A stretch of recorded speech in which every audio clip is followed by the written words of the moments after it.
So yeah, I want to go into this topic of the MK Ultra, the Monarch project.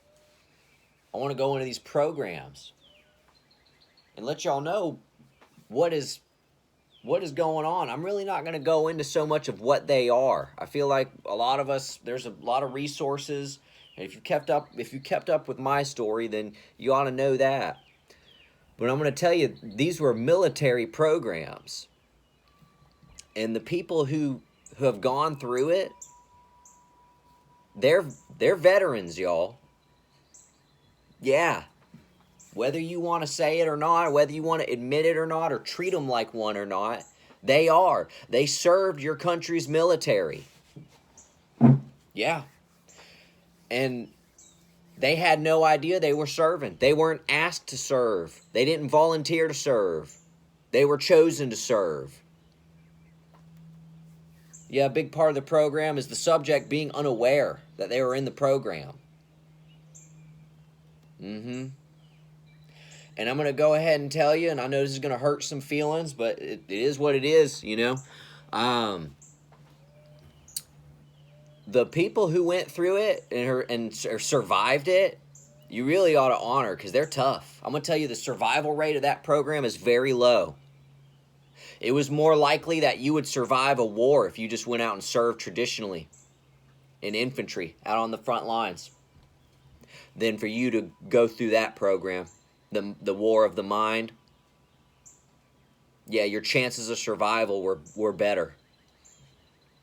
I can remember when I was a little boy, in my family, certain members of my family had heard that I was going to get put through the program. They were mad about it. And they weren't mad about it because of the things I was going to have to go through. They were mad because I was a male and I was going through the program. Because, see, that program, mostly women go through it due to its research in psychic ability, right?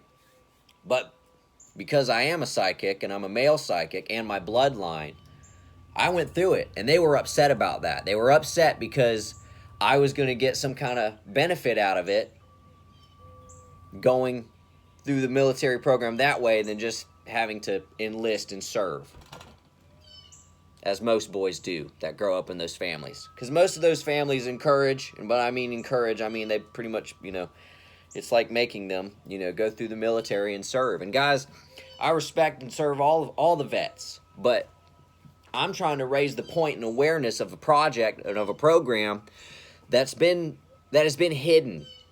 There is a whole group of people that have gone through and served your country. They have served their military, much like any other soldier would, but they have received no recognition for it. They have received no benefits for it. Nothing.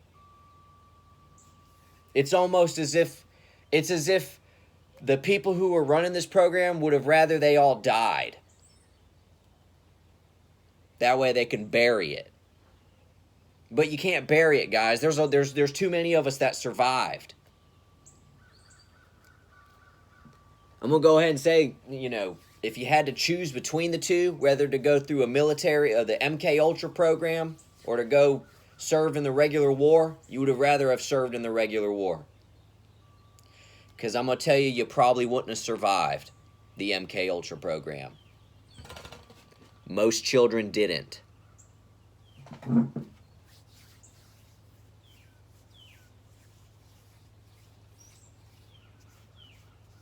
So, yeah, my fellow brothers and sisters that served, I like to say that we're all similar, but we're not. I will say that we're not. You actually get recognition for your service. You actually get honor. You actually get a license plate for the service that you did. But for all those people who were chosen to serve in a program that they didn't volunteer for, there's no plate for them. Where's their license plate? Where's their parade? Where's their statue with their names on it?